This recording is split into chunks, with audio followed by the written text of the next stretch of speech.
Salut, moi c'est Orlan et je te souhaite la bienvenue dans ce nouvel épisode de Werishi. Donc aujourd'hui, on va parler dans ce nouvel épisode de cette phase où tout va bien et que d'un coup ça bascule et après tu te retrouves de nouveau perdu, pas bien mentalement, pas bien avec toi-même et ça c'est compliqué. Donc, alors, par où commencer? Eh bien, faut savoir que c'est un peu difficile parce que ça, je pense que c'est un épisode que j'aurais dû faire quand je suis au plus mal mentalement. Mais au contraire, je trouve que c'est plus pertinent de le faire quand tout va bien actuellement dans ma vie, parce que c'est ça qui va me permettre de aussi prendre du recul sur certaines choses. Dans un premier temps, je pense qu'on connaît tous ce moment, oui, ce moment, où on s'est dit que tout allait bien dans notre vie. C'est stable d'un niveau professionnel, du niveau des études, c'est stable aussi avec les personnes que l'on connaît, nos proches, nos amis, nos familles, notre conjoint si on en a un, notre copain si, ou copine si on en a une, une, peu importe, tant qu'on est heureux. Mais du coup, on connaît tous, je pense, une petite période, même si c'était que quand on était enfant, où on a vraiment été heureux dans notre vie. Cette phase-là, où on se sent un peu invincible. Cette période-là où on se dit, oui, ça y est, là, je suis dans la bonne démarche, je suis vraiment en train de m'en sortir et tout va très bien se passer, je vais y arriver et je suis la plus forte. Mais arrive de nouveau cette petite vague, cette petite boule dans le ventre, ce petit nœud dans la gorge, cette petite tension, si on peut dire. Et là, c'est le retour. On ressent un peu cette vague d'anxiété, comme on pourrait le dire. Rien que de prononcer le mot, moi personnellement, ça me touche dans mon corps, dans mon estomac, ça me touche de partout, c'est horrible. C'est vraiment un terme que je pense je vais bannir de mon langage, parce que c'est vraiment ouais, quelque chose que dès que je prononce ce mot, ça provoque directement une réaction, je pense, dans mon cerveau, entre toutes les différentes hormones, qui fait que le corps et mon corps, mon mental se prépare à basculer, à shifter dans un autre moment, dans une autre manière de fonctionner. Et je pense que juste le terme anxiété, à partir de maintenant dans le podcast, on va le renommer nœud. Pourquoi nœud? Parce que un nœud, ça peut être par exemple un nœud dans nos cheveux, un élastique, un nœud qui est pas beau, compliqué, un nœud de 8 qui est très fort, au contraire pour symboliser la force, ou alors le nœud, le ruban, le nœud qu'on fait sur les cadeaux, qui est beau, qui est soyeux, qui est parfait. Donc je pense que le nœud, c'est bien comme terme pour définir un peu ce qu'est l'anxiété, parce que l'anxiété, elle peut avoir plusieurs formes. Et personnellement, je sais que la mienne, bon, c'est plutôt le nœud avec la corde qui est tout enchaînée, qui est bloquée, qu'on n'arrive pas à défaire les moindres morceaux. Mais après, je sais qu'à un autre moment, cette anxiété-là, donc ce nœud-là, il est devenu un peu plus joli et plus beau, comme les rubans qu'on pourrait mettre dans nos cheveux ou sur un cadeau, peu importe, tant que c'est joli. Donc, ce nœud, dès que je prononce le terme qui y est associé, c'est compliqué. Aujourd'hui, comme je disais, on va parler du fait que tout va bien et que d'un coup, tout rebascule. Faut savoir que moi, en fait, je suis quelqu'un qui est hypersensible et qui ressent les choses vraiment fois mille. Je pense que c'est un peu le nouveau terme de la génération, de ma génération, où on dit ouais, moi je suis hypersensible, ouais, moi je suis hypersensible. Enfin, c'est le terme, il est un peu utilisé pour tout, mais je pense que il y en a, ils l'utilisent sans que ce soit vraiment de l'hypersensibilité, mais plutôt une sensibilité qui est bien présente, mais moins prononcée que chez d'autres. Ça dépend. Je suis pas là pour débattre de vraiment pourquoi on associe le terme hypersensible à tout, mais personnellement, je sais que je suis vraiment, pour ma part, hypersensible, dans le sens où ça se manifeste à la fois mentalement, mais aussi à la fois physiquement. J'ai un estomac qui est très très sensible, j'ai des rhinites qui sont très très sensibles. Enfin, si je vous parle un peu de mon de mon état de santé, vous verrez que mon hypersensibilité, elle est vraiment de partout, et que ce soit mentalement, physiquement, émotionnellement, tout ce que vous voulez. Mais du coup, quand tu es hypersensible, que tu as un vécu qui est difficile et que tu essaies, quoi qu'il arrive, de te battre et de remonter la pente, c'est compliqué parce que tu dois toujours essayer de faire face à des effets yo-yo, à des hauts, puis à des bas, puis à de nouveau des hauts, puis à de nouveau des bas. Et là, c'est compliqué. c'est très compliqué. Donc, on va commencer par la période où tout va bien. D'accord? En fait, ça va faire un peu comme un chemin que l'on suit. On part de la période où tout va bien, de la rechute, puis de la période où on recommence à aller bien, où arrivera peut-être une rechute ou pas. Ça, on le découvrira au fur et à mesure de l'épisode, mais on rentre d'abord dans la période où tout va bien.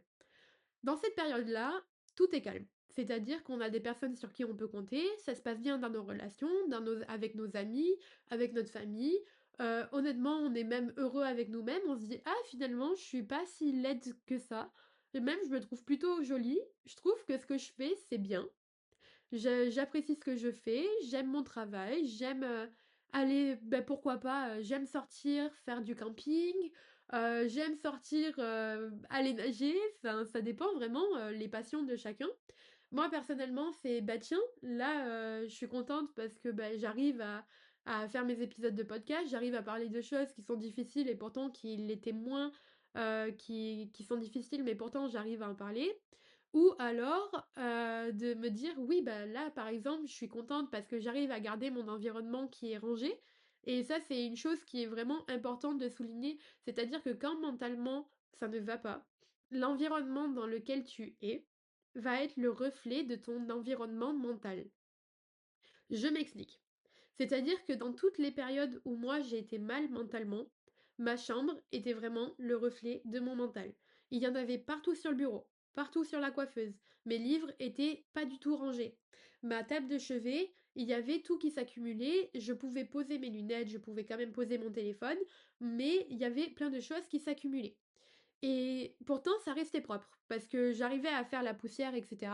Mais dès que je rangeais, il y a tout qui revenait en bordel, c'est-à-dire que, imaginons, je faisais mon ménage le dimanche matin, le dimanche soir, il y en avait déjà de nouveau tout partout. Et ça, c'est compliqué parce que mentalement, tu sais que tu es déjà en train de te battre contre ta santé mentale, mais en plus de ça, ça a tout ça des répercussions sur le physique. T'as plus la force de faire des choses comme ranger, comme même sortir de ton lit, c'est compliqué. Et alors, si on doit parler de maintenir un environnement qui est ordonné, si dans ta tête c'est le bordel, ton environnement sera bordélique. Voilà, je pose ça là. Donc ça, c'était pour la petite aparté. Mais quand tu te sens bien, donc tu arrives quand même à maintenir, ton espace qui est plus ou moins ordonné. Chacun a sa propre définition de ordonné, de rangé. Moi, je sais que c'est juste quand tout est bien à sa place et cetera. Je dirais pas forcément qu'il y a de tout partout, mais juste, par exemple, bah, il y a des espaces où je peux poser mes choses, enfin, c'est ordonné, quoi. Il y a de la structure, c'est bien carré parce que je suis quelqu'un qui a besoin de structure et de sens dans sa vie et c'est, du coup, le reflet de mon mental et de ma période dans laquelle, je suis, mon environnement. Autre chose qui est importante, c'est que du coup, si mon environnement il est bien rangé, bah aussi ça fait que du coup mentalement je me dis c'est bien, je suis en ordre, il y a tout qui se passe bien, je m'en sors bien et je suis heureuse. Donc là, tout va bien. Je vis dans un environnement qui est bien. Je suis en bonne relation avec ma famille. Je suis en bonne relation avec mes amis. Je réussis dans mes études parce que ça me plaît. Peut-être les notes, elles sont bien, peut-être les notes, elles sont pas bien, mais en tout cas, je m'éclate dans ce que je fais. J'arrive à avoir mes passions. J'arrive à faire des choses qui sont anodines comme, par exemple, visiter un musée ou autre. Pour certains, ça paraît anodin, pour d'autres qui n'ont pas souvent l'habitude d'aller au musée, bah, ça peut paraître quelque chose d'extraordinaire, mais en tout cas, tu arrives à faire plus ou moins des choses dans ta vie et te dire: «C'est bien, là, je suis dans une période où j'ai l'impression d'avancer». Mais petit à petit, tu continues de faire tes choses. Tu continues, par exemple, ta journée type, on va dire ça comme ça. Moi, par exemple, ma journée type, bon, là, je suis en stage, mais c'est généralement, je me lève le matin, je me prépare, je déjeune, je me brosse les dents, je m'en vais, je prends ma voiture, je fais 45 minutes à 1 heure de route pour arriver à l'université à cause des bouchons. Puis, je fais ma journée de cours, je suis attentive, j'écoute, je fais mes projets de groupe s'il y a des projets de groupe, je parle, je passe du temps avec mes amis. En fonction, on va manger, soit, on fait chauffer nos plats et on va manger au Starbucks ou alors on reste sur le campus. Enfin bref, ça c'est ma journée classique de cours. Puis après le soir, je prends ma voiture, je vais, faire le tutorat, auprès des élèves que j'ai, puis je rentre chez moi. Donc Ça, je rentre chez moi, puis le soir, bah, en fonction si j'ai des devoirs, je les fais ou si je préfère plutôt, m'enregistrer, je sais pas, me regarder une série ou dessiner, je le fais aussi ou faire un puzzle, je le fais aussi. Ça, c'est un peu ma journée type. Par contre, quand, là, je suis en stage, bah, ma journée type, en plus que maintenant j'ai commencé mon podcast et cetera, c'est plutôt, bah, tiens, par exemple, je vais, faire ma journée de stage, puis après, quand j'ai fait ma journée de stage, je continue le tutorat, puis après, je vais, publier, je sais rien, tel épisode ou alors je vais faire tel truc, tel autre, enfin, je vais faire de la créa, mais finalement, ça change pas trop de quand je fais, mes journées de cours qui sont classiques. Donc ça, c'est pour la petite anecdote, d'accord? Je pense que c'était important de le souligner et de préciser que ça, c'est la journée classique quand tout va bien mentalement dans ma tête. Quand ça va pas, c'est-à-dire que là, on rentre dans la phase où il commence à se passer quelque chose. C'est-à-dire que, par exemple, on va avoir un prof qui va nous dire, bah tiens, partiel pour telle semaine. D'accord, partiel pour telle semaine, OK, faut que je m'organise. Puis après, derrière, tu as telle personne qui va te dire: «Au fait, meuf, je sais pas si tu es au courant, mais là, il y a tel truc, il y a tel autre, il y a tel autre». Enfin, vraiment, mais personnellement, je me sens, surmenée, je sais pas comment je vais faire, j'enchaîne tout, j'arrive pas à m'en sortir. Et là, d'un coup, toi-même, tu te dis: «Attends, il y a tel truc, il y a tel autre, j'ai tel autre truc, j'ai tel rendez-vous médicaux, j'ai tel cours à donner» et là, d'un coup, tu te sens surmenée. Tu as une vague de: «J'ai énormément de choses à faire, je ne peux pas les faire dans les temps, je ne vais jamais y arriver». D'un coup, tu as ce nœud, donc cette anxiété, mais ce nœud, comme on l'a défini au début du podcast, qui se forme. T'as cette vague qui arrive, qui commence à s'installer. Au début, c'est un peu comme la mer. Les vagues sont calmes, sont douces, mais elles sont quand même là. Puis, au fur et à mesure que les jours passent, que tu essaies d'avancer malgré tout, que tu continues un peu ta journée type, mais que tu te rends compte que tu n'arrives pas à la faire, le nœud augmente. Puis derrière, tu vas discuter avec telle personne, par exemple un membre de ta famille, et il va aussi te faire part de ses problèmes. Et souvent, mentalement, moi en tout cas, enfin quand par exemple j'ai une amie ou un membre de ma famille qui va me faire part de son problème, je vais avoir tendance à dire: «Qu'est-ce que je peux faire pour faire en sorte que cette personne ne fasse plus face au problème seule? Qu'est-ce que je peux faire pour aider cette personne et pour faire en sorte qu'elle se sente bien à nouveau?» Là, on en arrive à 2 problèmes. Je suis surmenée parce que j'ai beaucoup de choses à faire et un autre problème, je dois aider cette personne à s'en sortir. Comment faire? Parce que là, on a donc un double problème. Puis derrière, tu vas te dire que, encore une fois, ça c'est pour mon cas, ok, là j'ai pas le temps de faire tel truc, pas le temps de faire tel autre, mais j'aimerais bien quand même pouvoir faire ça. Donc tu continues et tu vas te dire, ok, bon, peut-être je vais me coucher plus tôt, comme ça le lendemain je me lèverai plus tôt et j'aurai le temps de travailler. Puis finalement, en fait, t'es tellement fatigué que t'as pas le temps de te lever tôt parce que tu es fatigué, donc tu dois dormir, ton corps réclame le sommeil, tu dois te reposer et dormir, c'est vraiment le terme. Donc tu n'arrives pas à te lever et d'un coup tu t'énerves contre toi. Le matin, au réveil, imaginons tu avais prévu de te lever à 8 heures, mais finalement tu te lèves à 11 heures et tu te dis: «Je suis dégoûtée, je ne me suis pas levée». Et là, ça te met en plus dans une spirale qui te dit: «OK, alors j'ai pas réussi à me lever, j'échoue à accomplir ma to-do list, j'échoue à trouver la solution au problème de telle personne, de Pierre, Paul, Jacques, qui vous voulez. En fait, je suis nulle. En fait, je ne suis pas faite pour arriver à faire quoi que ce soit». Et d'un coup, ton cerveau, sans même que tu aies tout simplement pris conscience des choses, il se remet à basculer à cause de ce nœud qui est en train de se former, à cause de ces vagues qui sont en train de se créer. Et là, tu te dis: «OK, je fais face à un problème. Je n'y arrive plus. Je n'arrive plus à avancer. Je suis paralysée. Je suis bloquée. Il y a personne pour venir m'aider». Donc ça, c'est ce qui se passe dans ta tête. Mais derrière, au fur et à mesure que les jours où qu'il y ait par exemple ce partiel qui soit arrivé, puis tel autre truc, puis tel autre truc, puis tel autre truc, sans même t'en être rendu compte, tu as toute la pièce dans laquelle tu te trouves, que ce soit ton appartement, ta chambre, ta salle de bain, tout recommence à être un peu moins ordonné.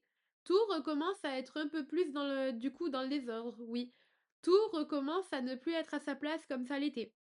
Que finalement tu te dis bon là j'ai pas le temps de ranger, je pose sur le lit, puis je le remettrai sur le bureau, je le ferai plus tard, ça me sert à rien dans tous les cas, j'ai le temps, je le ferai plus tard. Puis finalement, tu le fais pas, parce que t'as plus le temps. Parce que t'es occupé à devoir faire tel truc. T'es occupé à devoir faire tel autre. Ta santé mentale se détériore.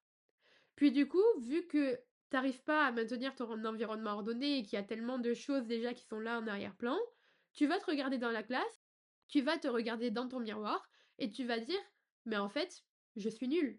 En fait, j'arrive à rien. En fait, je ne vais jamais m'en sortir. Et là, t'as des pensées qui sont paralysantes, t'as des pensées qui te détruisent, t'as ton propre ennemi qui remonte sur ce ring sur lequel t'étais et que t'avais réussi à conquérir, on va dire ça comme ça. Il y a ce ring-là qui se reforme. Et en face de toi, c'est pas ta liste de courses que tu as à faire, c'est pas ta to-do list que tu as à faire, c'est pas ta liste de partiels que qu'on t'a donné, c'est pas les problèmes qu'on a mis sur toi mais qui n'étaient pas les tiens à la base. Ah non, non, non, c'est toi-même en face. C'est toi-même qui te dit en fait, t'es nul. En fait, t'arrives à rien.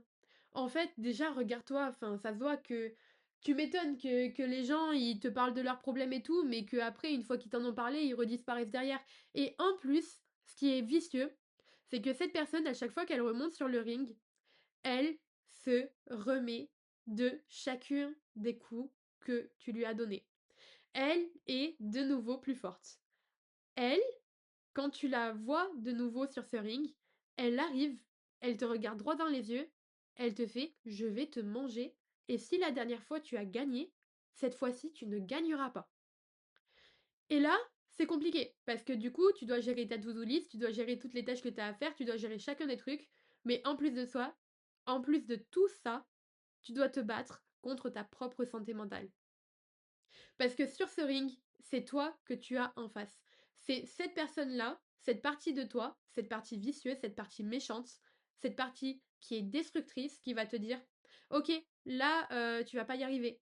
Ok, non, mais là, en fait, t'as pas assez de capacité pour y arriver. Là, tu ne t'en sortiras pas. Genre, que des trucs comme ça. Là, tu échoues. Là, tu as fait une énorme erreur. Là, pourquoi t'as dit ça à telle personne? Pourquoi tu continues? Pourquoi tu ne mets pas tout en stop? Pourquoi tu n'arrêtes pas tout? Parce que au fond, t'as pas les capacités pour le faire. Et ça, c'est tout ce nœud, c'est tout ce que ce nœud-là, il crée quand il se remet en place. Donc t'es passé de la période où tout allait bien, tout était calme, où tout était paisible, t'étais sur une île déserte et tout se passait très bien, à tu traverses une vraie tornade, un ouragan, qui est en train de détruire ton île. Tous tes palmiers, ils s'envolent. Tous tes cocotiers, ils disparaissent. Tu n'as plus rien. Tu te remets à te détruire. Du coup, pour ma part, moi, quand ça arrive, le premier truc sur lequel j'essaie de regagner un peu de contrôle, en tout cas pour essayer de calmer ma vie, c'est l'alimentation. Mais pourquoi c'est toxique? Parce que vous allez me dire, ok, bon bah l'alimentation, elle peut s'alimenter, j'en sais rien, s'il faut, elle se dit, bon bah je vais bien m'alimenter pour faire en sorte que j'ai assez de force pour accomplir mes choses, etc. Non, c'est pas du tout ça. L'alimentation, pour moi, ça va passer par les troubles alimentaires. Et oui, ça, j'en ai déjà parlé dans mon épisode de la rupture, mais dès qu'il y a un truc qui ne va pas mentalement et qui me ronge, c'est les troubles alimentaires qui reviennent. Et je n'arrive pas à m'en sortir. Et j'en discutais avec une de mes amies, donc ça, elle viendra sur ce podcast quand elle se sentira prête d'en parler aussi. Je ne vais pas citer son nom pour la simple et bonne raison que, comme je viens de le dire, elle viendra sur le podcast que si elle a envie d'en parler.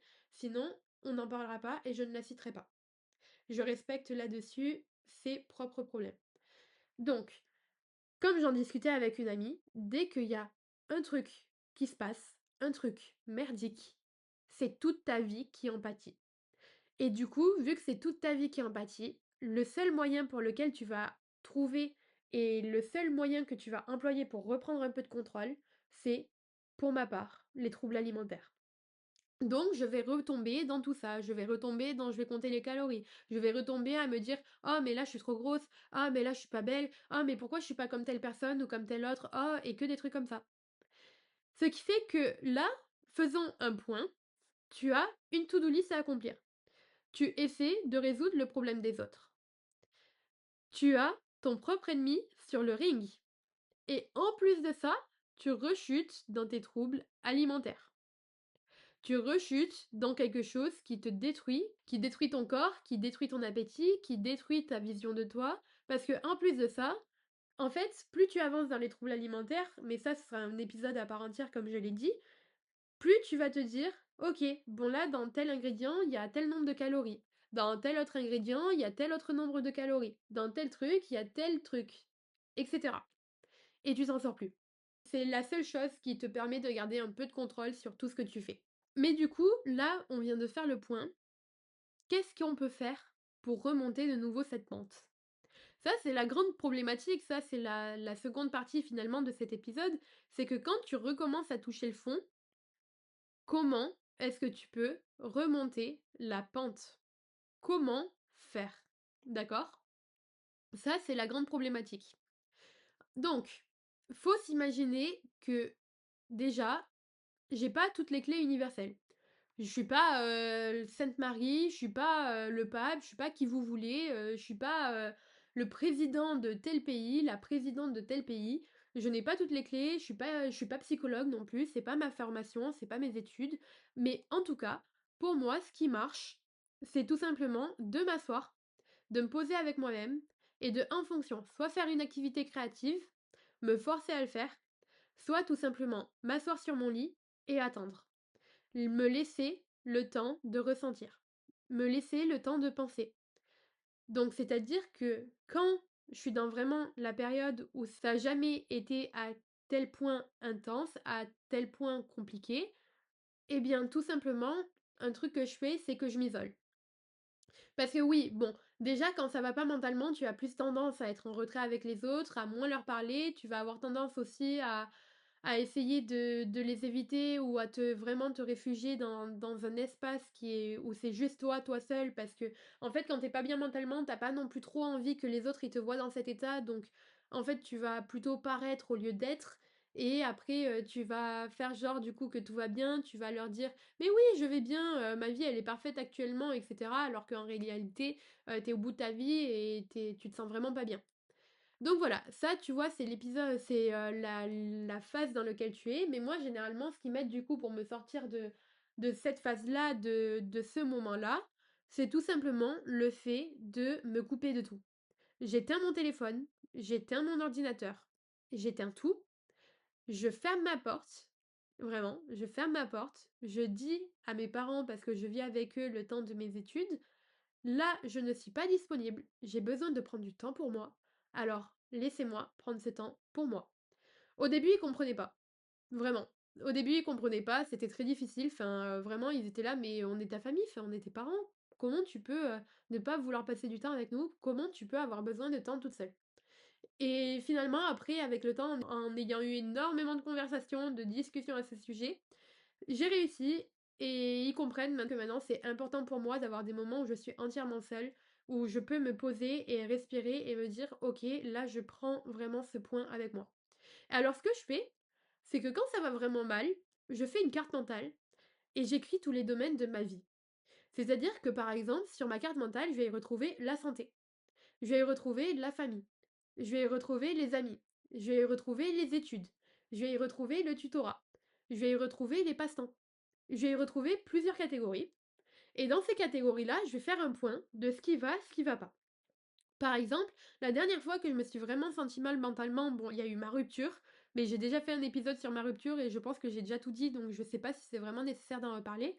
Ou quand certaines filles de mon école, que je ne citerai pas, m'ont rejetée de leur groupe d'amis et moi je l'ai vraiment vécu comme un rejet au point que j'en ai eu la boule au ventre d'aller, bah, tout simplement à l'école et cetera. D'ailleurs, je pense qu'elles ne réaliseront jamais, notamment, beh, en fait, il y a une personne qui a vraiment réalisé et malheureusement, elle est plus à l'école.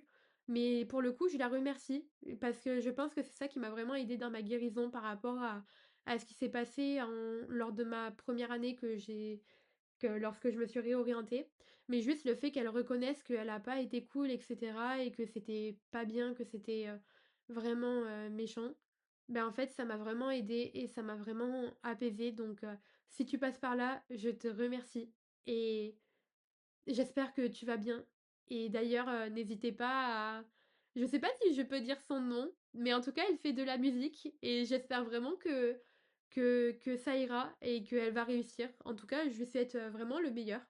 Mais du coup, ouais. Donc, on va prendre l'exemple de cette période-là, il y avait plus rien qui allait. Et le truc qui m'a vraiment aidée aussi, bon, ça a été la coupure avec les 2 mois de stage parce que ça fait que ces 2 personnes-là, je ne les ai plus revues pendant 2 mois et après j'ai pu, tout simplement faire d'autres rencontres après les 2 mois et rencontrer Amaya, ma meilleure amie. Enfin, en soi, on s'était déjà rencontrés, mais c'est à partir de ce moment-là qu'on a vraiment parlé. Mais du coup, ouais, ça m'a permis de me rapprocher d'elle et cetera, de me rapprocher d'Amaya. Pendant cette période-là où, j'ai été vraiment, pas bien mentalement, ce qui m'a aidée aussi, c'est de faire cette carte mentale.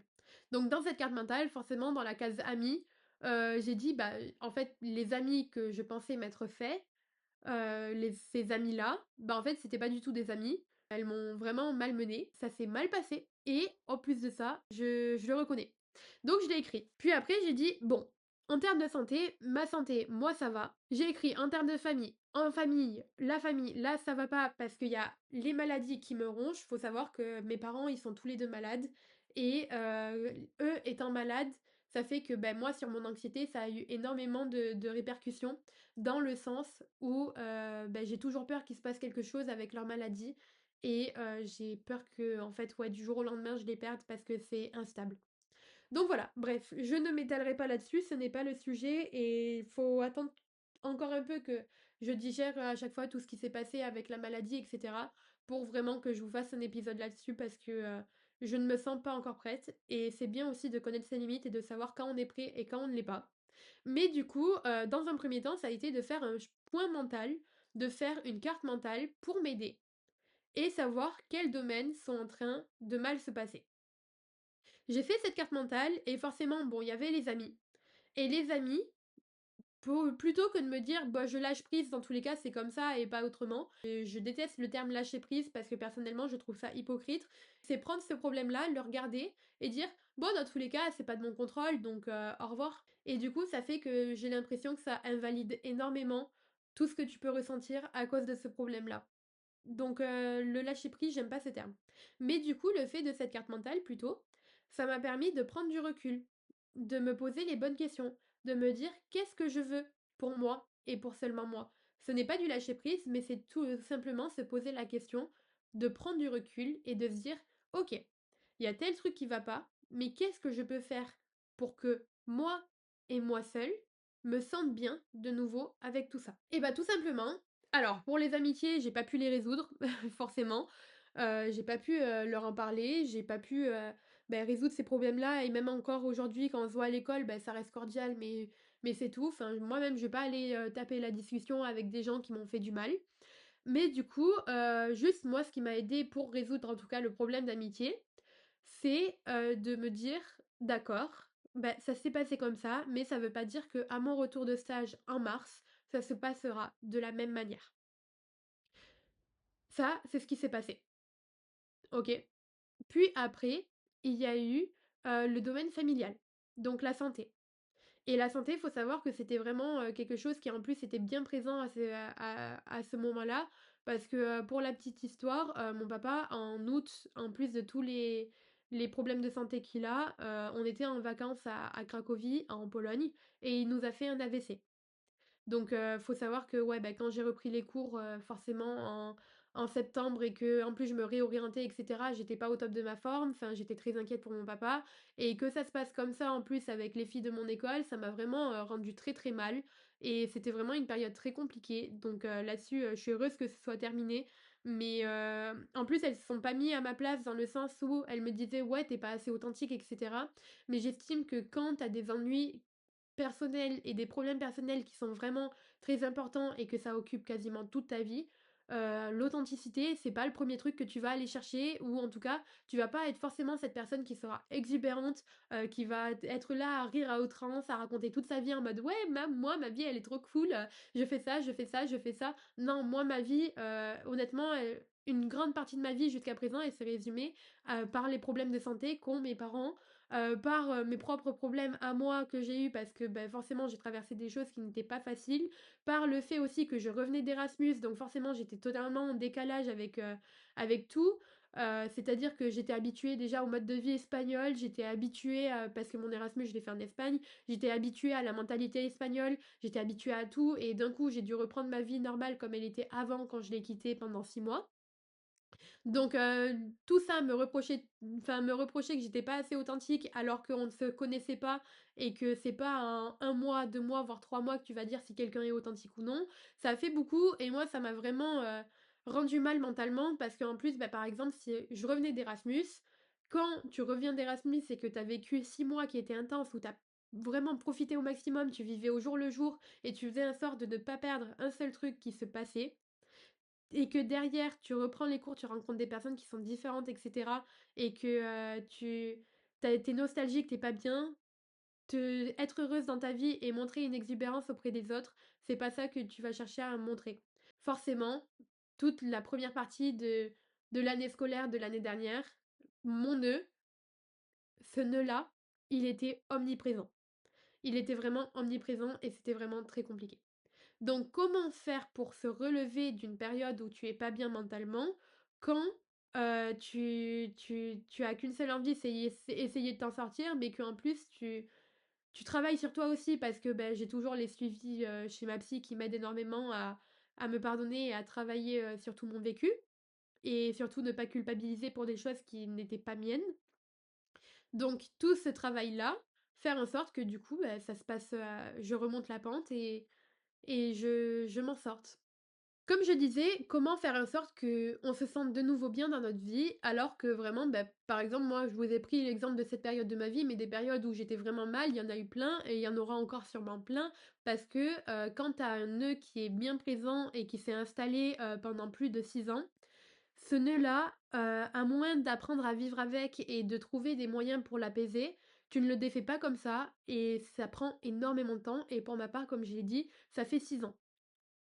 Donc, ouais, ça fait vraiment 6 ans maintenant. Et ça fait que du coup, moi, comme je vous l'ai dit, ce qui m'aide là pour déjà poser les choses, c'est faire la carte mentale. Ensuite, un autre truc qui m'aide pour retrouver un peu de bonheur, on va dire, en les choses, c'est tout simplement apprendre à passer un peu de temps avec moi-même. C'est-à-dire me mettre dans ma chambre, même si je regarde une série toute la journée. En soi, j'ai fait un truc où j'étais pleinement là. Par exemple aussi, passer du temps avec ma famille, notamment avec ma maman. Ma maman, il faut savoir que quand je suis pas bien mentalement, le soir avant de dormir, on passe au moins 30 minutes à 1 heure à discuter et c'est là où je lui dis vraiment tout ce qui va bien ou tout ce qui va pas mentalement et elle m'aide énormément à prendre du recul sur les choses et à le voir d'une autre manière. Honnêtement, sans tous ces moments que j'ai passés à discuter avec ma mère, je pense qu'à un moment, j'aurais vraiment été plus là.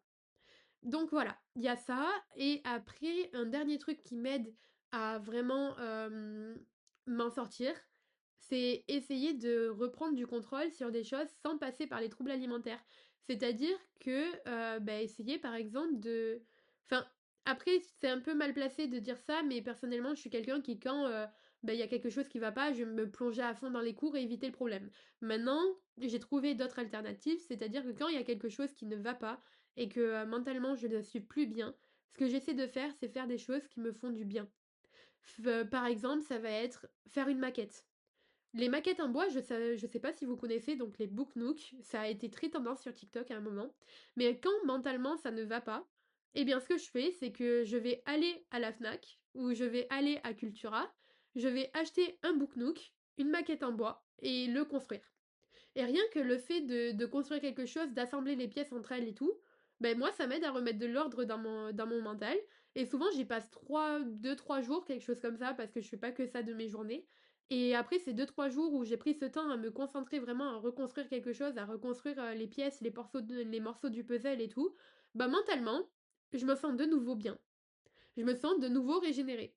Et ça, c'est un truc ouais, qui a marché et moi-même, ça me surprend parce que je suis pas du genre à la base, faire des trucs quand même carrément de construction. Je suis créative, j'aime dessiner, j'aime faire des trucs créatifs et tout et par contre, je pensais pas que j'allais autant kiffer les maquettes. Donc forcément, à chaque fois quand ça arrive et que j'ai vraiment une période qui est mal, qui est vraiment down, ce que je fais, c'est que j'achète, un Book Nook et je fais ce Book Nook ou alors je fais du coloriage ou alors je fais un puzzle. Enfin vraiment et c'est ça qui m'aide, c'est faire des trucs où bizarrement on assemble des pièces du puzzle. Par exemple, c'est con, mais les jeux de construction en bois, un puzzle ou alors on prend un coloriage, finalement, c'est toujours des cases à compléter, à remettre dans l'ordre. Et juste ça, ça aide aussi à remettre de l'ordre. Puis après, une fois que j'ai fait mon book nook, que j'ai fait cette construction-là, bah tout simplement, j'ai remis de l'ordre dans tout ça et j'ai réussi à réorganiser. Donc ça fait que je retrouve un peu du courage à ranger ma chambre, à organiser mon espace extérieur. Puis une fois que j'ai rangé ma chambre et que j'ai organisé mon espace de vie, mon espace extérieur, bah ça a aussi remis de l'ordre. Du coup, ça fait qu'il y a un peu plus d'ordre qui se remet. Puis aussi souvent quand je commence à être au plus bas et que après je recommence à remettre un peu d'ordre et tout, arrive la séance avec ma psy. Ce qui est assez drôle parce que finalement à chaque fois il y a tout qui s'articule bien. Arrive ma séance avec ma psy qui me permet de prendre du recul encore et de me dire OK, donc si je me suis sentie mal, c'était par rapport à ça parce qu'en fait j'étais en train de digérer tel truc ou que alors j'avais tel autre truc qui agissait en arrière-plan et du coup ça a remis de l'ordre.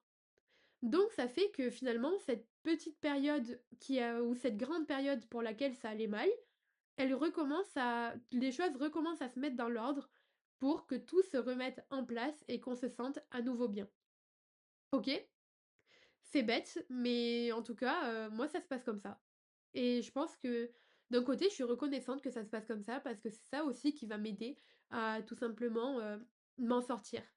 Donc forcément, quand on regarde l'échelle de la vie, la grandeur de la vie et la longueur de la vie en fonction, après on ne sait pas ce qui peut se passer, mais je touche du bois, enfin ma tête du coup parce que j'ai pas de bois sous la main, mais elle sera longue et remplie de succès, remplie de joie, remplie de bonheur, remplie de tout ce que vous voulez. Mais en tout cas, une chose est sûre, c'est que quand j'ai des périodes qui sont heureuses, j'appréhende toujours le moment où il y a tout qui va rebasculer. Et le problème, c'est que quand j'appréhende le moment où il y a tout qui va rebasculer, bah après, ce qui se passe, c'est que, bah en fait, je conditionne en quelque sorte mon cerveau à me dire, c'est bien, c'est beau, là il y a tout qui se passe bien, mais à un moment, enfin, ça va rechuter. Tu t'attends à quoi? C'est normal que ça rechute, ma belle. Et ça fait que, ouais, je me retrouve de nouveau à me préparer mentalement à une nouvelle rechute alors que je suis dans une période où tout va bien. Et ça, c'est un truc sur lequel j'arrive à maintenant à prendre encore plus de recul, etc. Parce que finalement, plus le temps passe et plus je me dis, ben là, mes périodes où je suis basse ou pas bien mentalement, elles commencent de plus en plus à s'estomper et je commence de plus en plus à avoir des périodes où au contraire je suis bien mentalement. Et c'est là où je me dis que aussi je progresse et je travaille énormément sur moi. Parce que la Orlane d'il y a 5 ans, il y a 6 ans, jamais elle aurait été capable de faire tout ce que je fais actuellement. Jamais elle aurait réussi à remonter chacune des phases comme ça. Et je me dis que du chemin, j'en ai fait. Le chemin reste encore long. Parce que finalement, en fait, on dit toujours, oui, là j'ai franchi le tunnel, ça y est, je suis au bout du tunnel, tout est lumineux, tout est parfait. Mais en réalité, la vie, c'est le tunnel. Ta vie qui défile, elle est à l'intérieur du tunnel où à chaque fois, à la fin, tu vois une lumière, etc. Mais ta vie, c'est ce tunnel-là dans lequel tu marches. Un tunnel avec des escaliers, un tunnel qui est une maison, un tunnel, tu l'illustres comme tu as envie. Mais en tout cas, c'est ce tunnel. Et à la fin, la lumière que tu vois, bah, c'est quand tu as vraiment décidé que là, dans toute ta vie, tu as tout accompli. Tu as tout réalisé, tu as tout fait et que tu as atteint ton prime. Donc là, si on doit un peu, résumer tout ce podcast, tout ce podcast, c'est-à-dire que j'avais pas vraiment de ligne directrice et il y a un peu tout et n'importe quoi qui est passé dedans, mais c'était en lien dans tous les cas avec ce sujet.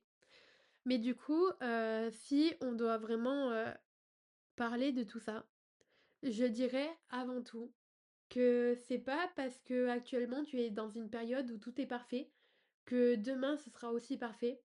Ou au contraire, c'est pas parce que tu es dans une période où tout va très mal, que tout se passe très très mal, que demain, tout se passera aussi très mal. Et je pense que c'est vraiment ça qu'il faut réussir à intégrer dans sa vie, c'est que si tu penses que tout va parfaitement se dérouler, que tout sera parfait en mode oui, bah là, je sais pas, qu'est-ce que je pourrais dire? Oui, bah là, par exemple, il y a tel truc qui se passe parfaitement. Oui, bah là, il y a tel autre truc qui se passe parfaitement. Que là, ma vie, elle est parfaite parce que j'ai rencontré telle personne, que tel autre truc, c'est parfait, etc. Bah, en vrai, tu te rendras compte que rien n'est parfait et que ta vie, elle ne sera pas un long fleuve tranquille. Mais après, c'est à toi de choisir comment tu veux mener ta vie. Soit tu continues de te battre tout le temps et d'aller à contre-courant, alors que généralement, bah, tu sens que les choses et même ta place, elle n'est pas forcément auprès de ce courant-là. Soit tu choisis de tout simplement te laisser porter par la vague et te laisser guider, mais te laisser guider dans le sens où tu le sens au plus profond de toi. C'est-à-dire que te laisser guider et attendre que les choses que ça se passe, attendre que oui, les choses se passent, ça n'arrivera jamais. Les choses ne se passent jamais toutes seules, à moins que tu choisisses d'agir au minimum. D'accord? Donc là, ce qui se passe, c'est que si tu attends que les choses se passent, tu vas passer à côté de ta vie. Par contre, si tu prends conscience que ta vie, tu veux la mener de telle manière ou de telle autre, alors inconsciemment, tu prendras des actions qui fait que tu vas pouvoir mener ta vie comme tu l'entends. Donc ça fait que oui, il va y avoir des périodes où tu seras au prime. Il y aura des périodes où au contraire tu seras pas bien. Mais ce qui compte, c'est surtout les périodes où tu vas être un peu dans cet entre-deux, où tu reconnaîtras qu'il y a des choses qui vont, des choses qui vont pas, mais que tu te sentiras quand même paisible. Alors ouais, tout bascule, les choses basculent, la vie est un constant changement, mais ça veut pas dire que à travers tout ça, à travers tous ces changements, on peut pas non plus être heureux ou on ne peut pas s'estimer satisfait. Au contraire, personnellement, je trouve que quoi qu'il arrive, on peut toujours se trouver heureux, se sentir satisfait, et que quoi qu'il arrive, si tel truc suit, telle chose suit, le reste suivra. Et je pense que c'est un peu une belle manière de conclure ce podcast. Ça bascule, on est un peu sur un rocking chair qui bascule tout le temps ou sur un cheval à bascule. Et c'est ça qui fait aussi que la vie est magnifique. Donc oui, tu traverses un moment où tu es bien. Oui, tu traverses un moment où tu es pas bien. Mais ce qui compte actuellement, c'est tout simplement que tu es là et que tu y fais face et que tu baisses pas les bras. Donc voilà, j'espère que tu as vraiment apprécié ce podcast. J'ai plus grand chose à te dire à part ajoute-moi sur mes réseaux sociaux, Orlani is here. N'hésite pas à m'ajouter sur mes réseaux sociaux, donc que ce soit Instagram, TikTok, YouTube aussi. Les trois, mon nom d'utilisateur c'est Orlani is here. Comme ça au moins t'es sûr que si t'arrives pas à me trouver sur Instagram, tu trouveras sur TikTok ou sur YouTube. Tu me trouveras aussi sur Spotify, donc forcément, soit tu l'écoutes depuis Spotify, soit tu l'écoutes depuis YouTube, mon podcast. Mais tu me trouveras aussi en tapant le nom d'utilisateur Orlan is here ou le nom du podcast Where is she. Mais en attendant, je te souhaite une très belle journée, une très belle soirée. Tout dépend du moment auquel tu vas écouter ce podcast.